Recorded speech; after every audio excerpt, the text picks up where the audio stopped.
What's the biggest lie that Hollywood tells us about sex? That it's always easy and spontaneous.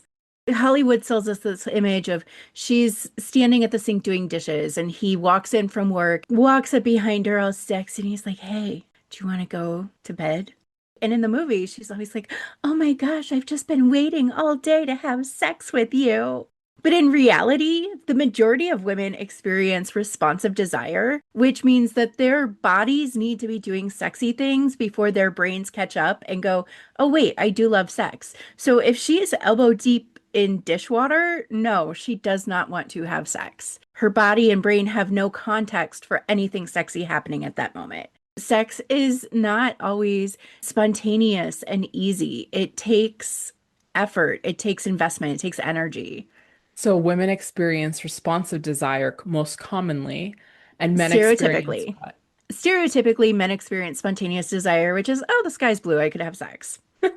So Yeah. knowing that a man will most commonly experience spontaneous desire where there's a stimulus, oh, now they're feeling excited, and women tend to experience more responsive desire. What can a man do to help his partner get into a mood? One of the pillars of my work is healthy women in safe marriages don't turn down good sex for no reason.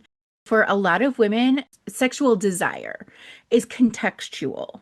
One of the other things that I talk a lot about is obligation kills desire. And so if she is feeling pressured or obligated, that is absolutely going to hit the brakes on her sexual desire. The first thing is to remove all sense of pressure or obligation Mhm. from the environment. So if a man is saying things like, "It's been a week since we had sex," or if he says things like, "I go to work and I work hard. The least you can do is take care of my needs." That's all coercive language, that's obligation. So overall, she's not going to be interested. In the context of the responsive desire conversation, don't ask her if she wants to have sex. Ask her, "Hey, do you think you might want to try to get in the mood later?" But the thing with that is she has to be able to opt out. If you guys hop into bed and she just cannot get out of her own head, things just aren't happening for her, she has to have the freedom to say, "You know what? I just don't think it's going to happen tonight." And that has to be okay. You can't meet that with pouting or, "I'm already excited. Can't you just take care of me?" She has to be safe to have her no at any time be respected and honored. Yeah, because I imagine over time these patterns they compound and then it just kills desire down the line. And it breaks that Exactly. safety that you so need for sexual intimacy. What are some ways that husbands can unintentionally pressure or say statements that make a woman feel like obligation is a driving force in sex, not their desire for mutual connection? When men frame sex as connection, and that really leads to a larger conversation about how we are socializing young men in our society. We hear a lot of conversation around, well, men connect through sex, women can need emotional connection. But realistically, all humans are wired for emotional connection. Modern American men have been taught that they are not allowed to express themselves emotionally. And the only way that they are allowed to connect emotionally is when their genitals are involved. If he is telling her, "Well, you want emotional connection, but I need sex before I can feel connected to you," that is one of the number one things I see as a libido killer in my coaching practice for women is because her husband believes that he needs sex before he will connect with her emotionally. It sounds like that disconnect can lead into so many problems, not just how satisfied are you with your sex life, but how satisfied are you overall with your marriage? Yes. And that also leads me to a lot of other questions, like how are you connecting with your kids? How are you experiencing emotional intimacy with your mom? How are you experiencing emotional intimacy with your guy friends? So this is Mhm. not about a sexless marriage. A sexless marriage is a completely separate conversation. You should not need to use your penis to feel emotionally connected. I really like how you're narrowing down on what's causing this problem, which is the way that we're raising young men and young women. What other myths can you identify around sex that are falsely shaping our beliefs around sex and preventing us from having good, fulfilling sexual relationships? One of the biggest ones is sex is for men. Women just don't enjoy sex that much. That's why I developed that pillar of healthy women in safe marriages don't turn down good sex for no reason. But this goes back to exactly what you talked about in how we socialize our young men and our young women. Young women are not allowed to express their sexuality at all, or we are slut shamed. We're called whores. In my line of work in evangelical Christianity, we're called Jezebels. I kind of joke if I'm not called a Jezebel or a heretic on at least a weekly basis, I'm not doing my job, right? Because I'm out here talking about sex because women are not allowed to enjoy sex. We are just supposed to be the receptacles of male sexuality. It's no wonder that men have such a scarcity mindset when it comes to sex. Like when I say to a man, your wife is allowed to say no to sex she doesn't want to have or doesn't enjoy with you. And he jumps to, well, I'll never have sex again if she can say no. Well, that's because you believe that she doesn't enjoy sex to begin with. Which, side note, is really a commentary on what kind of a lover you are. Bold of you to admit on the internet that you are terrible in bed. If she enjoyed it, you wouldn't be worried about never having sex again. What do you think is the biggest disconnect there? You've touched on so many things that I'm very excited to talk about, and I'm gonna spout a few questions, but we'll delve into them Yeah. slowly. One that comes to mind is like, what's the scariest thing about sex? As a Christian sexpert, what are some patterns and barriers that you've noticed to people having fulfilling sex? One of them, for sure, is this purity culture. If you've never had sex Mm. before, it can be challenging to express your sexuality. It can be challenging to even feel good about your own body just because that's always been shaped as just such a bad, sinful thing. What are some ways to overcome that? Are there any other barriers that come to mind? There's so many questions there. My I know, ADHD brain is so like, much. oh, there's so many squirrels. Okay, what is like the scariest thing about sex? There is this comedian doing a set. She says, okay, I have a question for the men in the audience. What is the scariest thing about a first date? Some guy pipes up and he's like, that she doesn't look like her profile picture. All the women in the audience are making these very derisive noises. And she goes, okay, like women, what's the scariest thing for you on a first date?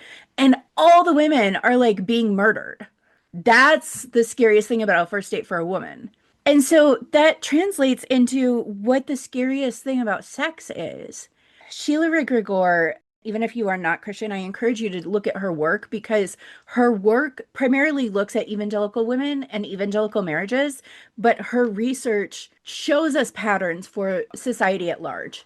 One of her findings is that women who are raised in purity culture are twice as likely to experience female sexual dysfunction as their non-purity culture counterparts. And so even if somebody is no longer a Christian, if they were raised in purity culture and they're experiencing female sexual dysfunction, it answers a lot of questions, right? So that's my plug for her. One of the things that she has talked about is intimacy is meant to be into me you see. Mm. When you are having sex, if you are enjoying the sex that you are having, your body is releasing all kinds of happy hormones and creating a chemical cocktail in your brain of dopamine, serotonin, oxytocin, all of those feel good chemicals. When we have, as a society, socialized our men to be terrified of authentic intimacy, to be terrified of that into me you see, to be must be strong man, provide, protect, and not show weakness. So for men, because they feel emotionally connected after the orgasm because of that chemical cocktail that their Mhm. brain produced. And the only way that they can access that oxytocin and serotonin and dopamine in the presence of their wife is through sex because they've never allowed themselves to create the oxytocin and the serotonin and the dopamine outside of a sexual context with her. Because they've Mm. never allowed themselves to be emotionally intimate and they don't know that you can create that chemical cocktail without your penis. They are terrified of losing access to that chemical cocktail. Because if they don't have the access to that chemical cocktail, how are they going to convince themselves that they are still in love with their wife? Completely understand this now fear of if I don't have sex with my wife and I don't feel emotionally connected to her, my marriage will be ruined. My kids Right, will be unhappy. Like there's all this pressure, and the way that they know how that's been passed on and talked about is have sex, have sex, have sex. Because you're right. right, men are not encouraged to talk about their emotions. They're not encouraged to show weakness because they think that's too feminine. They're kind of socializing each other with it. Your wife will resent you and hate you Hmm. if you show weakness. But to go back to the question of like what's scary for women about sex, if a woman is in an abusive marriage and she gets pregnant, she's more at risk of literally being killed when she's pregnant, During pregnancy. statistically, during pregnancy. Which is so sad. These are the things that are women are scared of with sex. When you talked earlier about the date as well, the thing that came to mind was being raped and or Mhm. murdered. There's a lot of safety concerns around sex in general. If you're taking out all the ugly, abusive elements, even if you're taking out all the Christianity elements of I've never had sex before, I've been told sex is a sin, but it's okay in marriage, you can't just naturally flip a little switch inside you like that that says, okay, now that I'm married, I'm totally okay with sex. I'm totally okay with my body. This is going to be awesome. It's actually really hard. But take all of that away. Sex can still be scary because you are dealing with body image issues. There's feeling connected to your body. And if people struggle with neurodiversity or if they struggle with past trauma or anything like that, that can create even more barriers to sex. What would be some approaches to overcome that? As far as accommodating sensory concerns, it depends on what the sensory concern is. And then you also touched on one of my soapboxes, which is body image and being connected to your bodies. So, we as women from very young ages are socialized to live very disconnected from our bodies, whether we are neurodivergent or not. What is one of the number one chief complaints that women will say to each other when they're talking about sex? I just can't get out of my head to enjoy it. Is the same thing as saying, I don't know how to live connected in my body. Those are two of the big things that I talk about in my private Patreon community. This was not like intended to be a plug, but there's so many different nuances to answer those questions of like, how do we live more connected? Usually a coaching client comes to me and she's like, he wants sex all the time. I don't want it that much. Fix my libido. Okay, when was the last time you did something pleasurable? And she's like, well, we had sex a couple of weeks ago, blah, blah, blah. I'm like, I'm not talking about sex. When was the last time you let yourself get an ice cream cone and you enjoyed it without guilting yourself for eating those extra calories?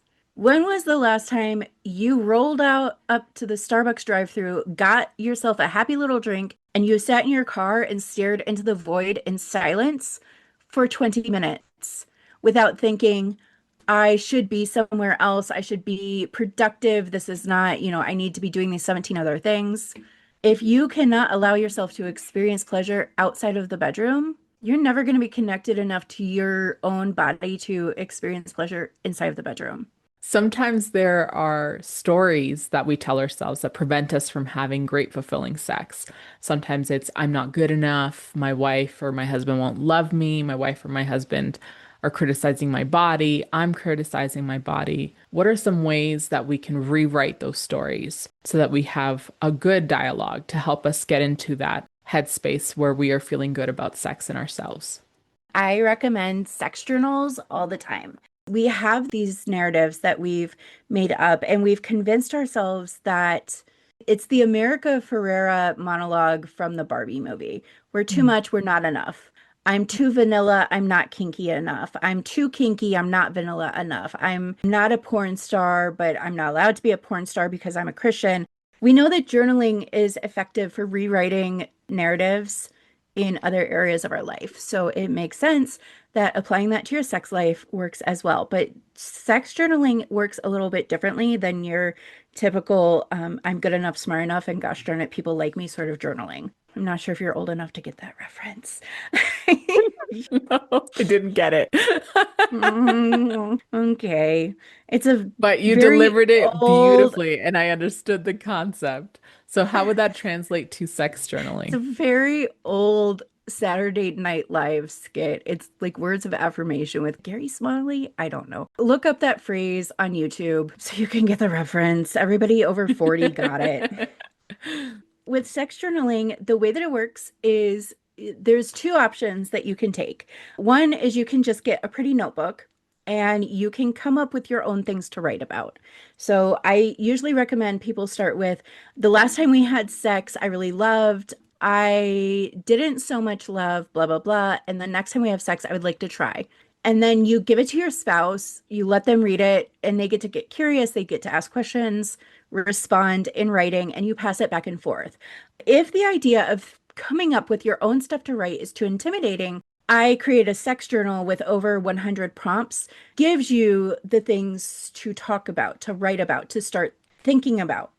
Another one of the data points from the research that Sheila Ray Gregor has been doing is women who are raised in purity culture have significantly less sexual education vocabulary than their Mhm. non-purity culture counterparts. So that means they literally lack vocabulary words like vulva, clitoris, vagina. And so if you don't even have the words to begin with, how are you ever going to hope to communicate not only to your spouse what you want, but even think yourself about what you might what you might want to change? So that would be a Right. step as well. I have a vagina, I have a vulva.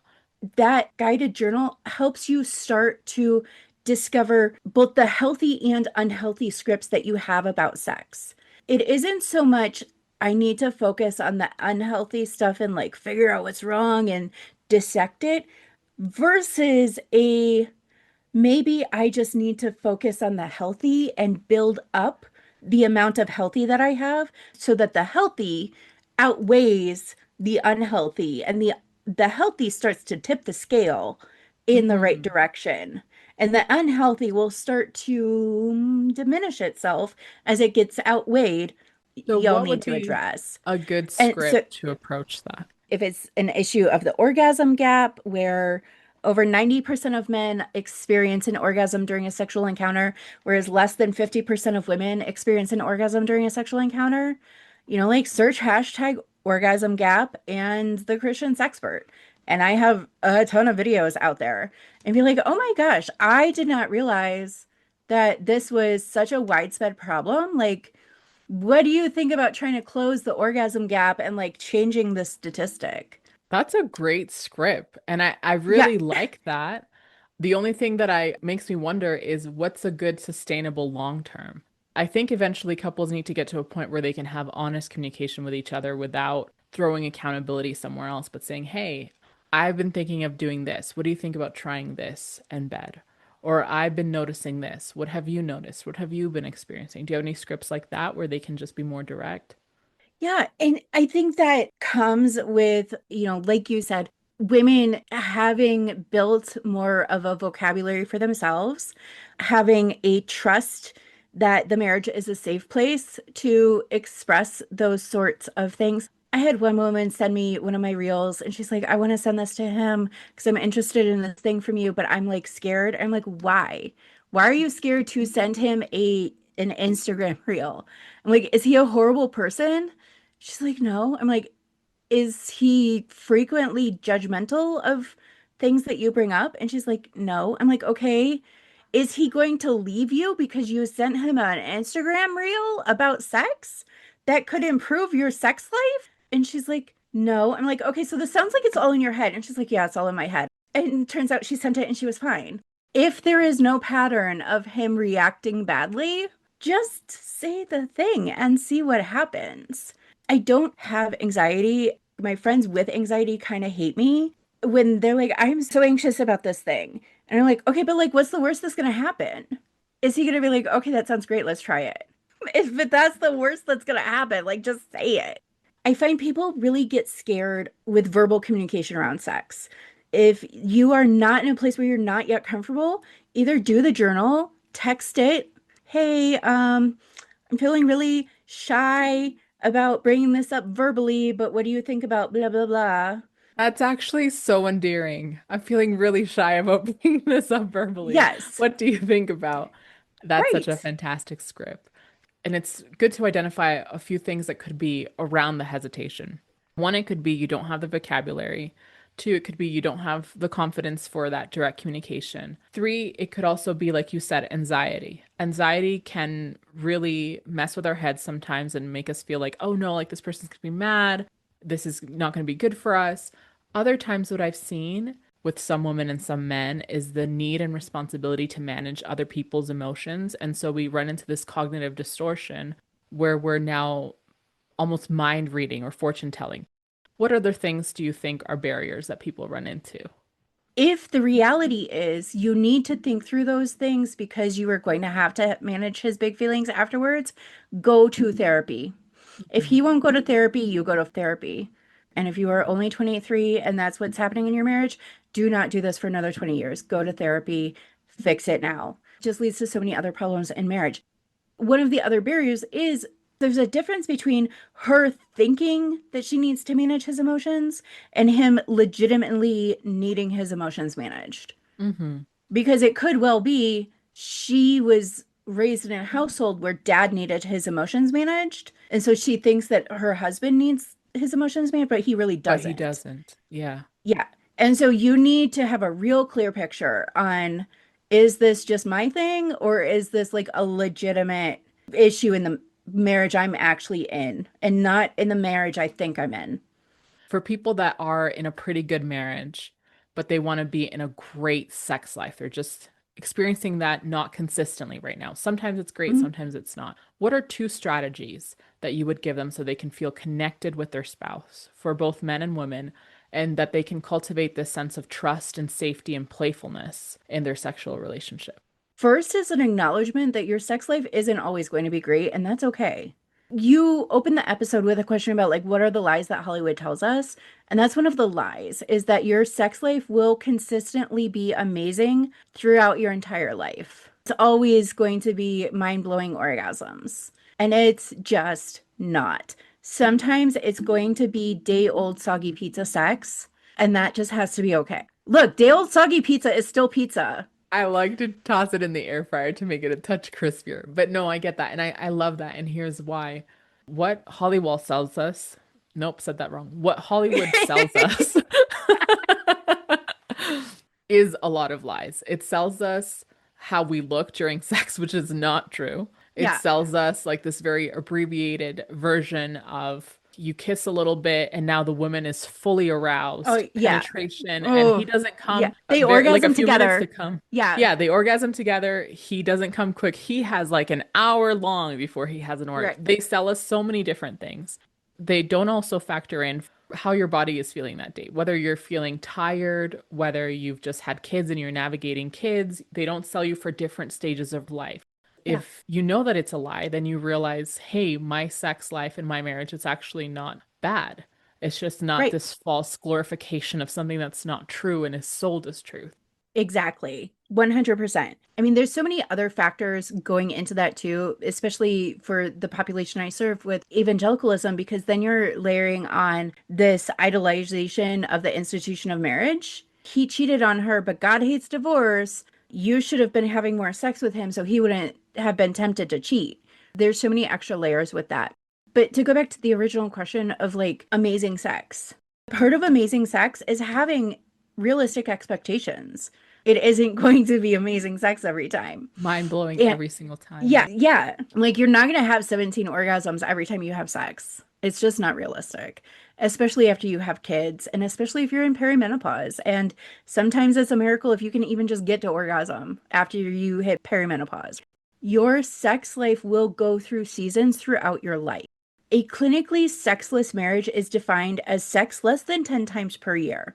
I totally have not answered the original question, which is like, how can couples have a more playful and connected sex life? It starts with play, period. So one of the other pillars of my work is there's 13 different types of intimacy we can experience in marriage. Sex is only one of them. Sex is supposed to be the celebration of intimacy you've established before you've ever reached the bedroom. When coaching clients come to me with that libido discrepancy that I described earlier, the first thing I say is, when was the last time you had fun? And they said, we had a date night a couple of months ago. And I smack my computer and I say, no, I am not talking about date nights. I'm talking about when the last time you had fun together was. And they look at me and they're confused and they go, I don't know.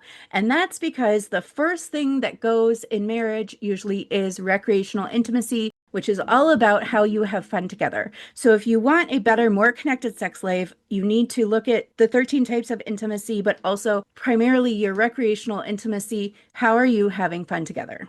I love that. Wow, I I love that. stayed, like, I did not rabbit trail at all. Like, I'm we had to take 17 impressed rabbit trails that before, but once I tried, I actually got there. what are the other types of We've got aesthetic intimacy, which is like moments of beauty, commitment intimacy, where you've been, where you're going, communication intimacy, pretty self-explanatory. Conflict is a form of intimacy. This one trips couples up all the time. Conflict is not a threat to your marriage if you are doing it correctly. Creative intimacy, how are you being creative together? Crisis intimacy, how are you walking through a crisis, like with all of the things that that implies? Crisis intimacy. Emotional intimacy, everybody talks about emotional intimacy. I'm talk to somebody else. I want to talk about the other ones. Intellectual intimacy, learning things together, growing together that way. Parenting as a form of intimacy. Any woman who has ever shoved a watermelon out of her vagina, sat in her recovery bed, covered in bodily fluids, and watched her husband do skin to skin with that watermelon knows exactly how her ovaries stood up and said, do it again. Recreational intimacy, we talked about. Sexual intimacy is the celebration of the other 12. Spiritual intimacy, so what does spirituality look like between the two of you? And work intimacy, working towards common goals. So things like cooking a meal together or like planting a garden together are examples of work intimacy. so like And building a business together, doing yeah, projects together? it could be building a business together, or it could be, like painting the living room together, would be a combination of aesthetic intimacy, creative intimacy, and work intimacy combined. Because all of the intimacies interact and build with and on each other. I have a product on my website called 31 Days of Intimacy, and I walk you through each of the intimacies in really practical ways, accessible ways to show you how you can incorporate each of them into your life. For couples who are feeling sometimes they're very connected and then other times they're disconnected, and at times they feel like they're at the high peak of their love Mhm. life and other times they're at the low. They're like, oh, the sex is not great and the emotional is not great. We're not laughing together. What's something that you would say to them? What's the smallest step that they could take towards a more fulfilling marriage as a whole? Play together. I would say for the majority of questions I'm asked about like marriage and intimacy, my answers are either like go to therapy or play together.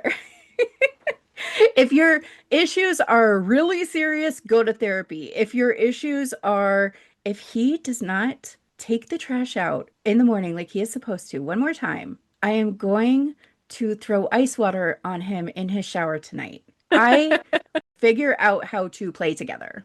One important thing that we haven't touched on yet is something that's essential for great sex, which is vulnerability. For couples that are struggling with vulnerability, what's one practice that you have for them that they can do together to practice being a bit more vulnerable? Stand across from each other, put your hands on each other's chests. And for the men who are listening and who are not watching the video, my hand is not on my boobs. This is not an opportunity for a boob honk or a grab or anything else. Leave her alone. You're going to look into each other's eyes and you're going to sync your breathing for 30 seconds to a minute. She's looking at me like there's something else to this. And I'm like, no, that's literally it. That's it. That's the whole thing. When you were talking, I was like doing it too. And so you were like, that's it. I'm like, oh, I got lost. I'm Yeah, looking into your eyes and I trying to know. breathe.